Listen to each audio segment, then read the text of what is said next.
Vous connaissez la BMF, mais vous connaissez pas la Black Mafia. Et j'ai remarqué suite à cette annonce que beaucoup de personnes confondaient les deux. Lonnie Dawson, l'ancien boss de la Black Mafia, a été libéré après avoir purgé 43 ans de prison, 1982-2026. Laissez-moi vous raconter l'histoire de la Black Mafia brièvement. On est à la fin des années 60 à Philadelphie, une ville sous tension. Une ville fracturée comme beaucoup d'autres aux États-Unis à cette époque. Les quartiers noirs sont en marge du pouvoir, coincés entre la pauvreté, la ségrégation ou encore la brutalité policière. Bien que d'autres ne le ressentent pas de l'autre côté de la ville, le crime existe mais il est dispersé, il n'est pas structuré. Et c'est là qu'apparaît la Black Mafia. Et sa particularité, c'est que ce n'est pas un gang. C'est la première véritable organisation criminelle noire aux États-Unis inspirée de la mafia comme à l'ancienne. Elle naît dans le nord, dans l'ouest et dans le sud de Philly. Mais très vite, son influence elle va dépasser la ville, elle va aller jusqu'au New Jersey ou encore jusqu'à la Pennsylvanie. Et l'homme à l'origine de cette organisation, c'est lui, Samuel Christian, connu sous le nom de Suleiman Bey. Et ce nom n'est pas anodin parce qu'il est influencé par la Nation of Islam ou l'islam noir de l'époque aux États-Unis. Attention, je tiens à préciser pour ceux qui ne savent pas, on ne parle pas vraiment d'un islam purement religieux, mais surtout d'un islam qui est une réponse aux problématiques des Afro-Américains à l'époque, qui vient poser un cadre identitaire et une discipline. Mais l'essence même de cette religion, ce n'est pas ce qui les intéressait tous.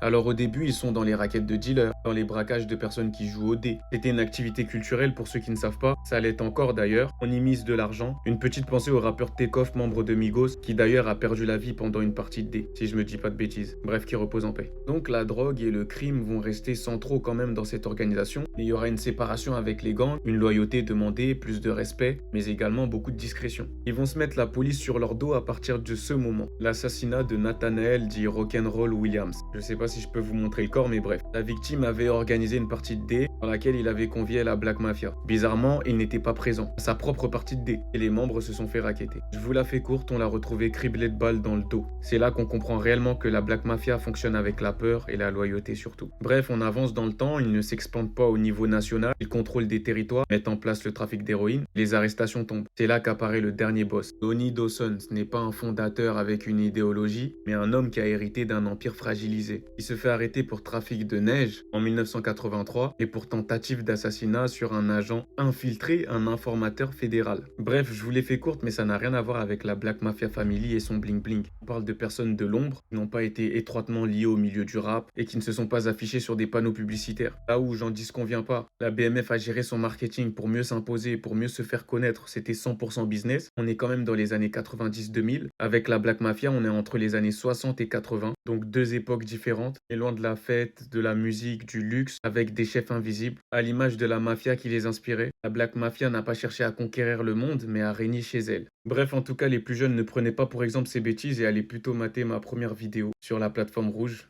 On en est bientôt à 10K et lâchez un commentaire si vous avez kiffé.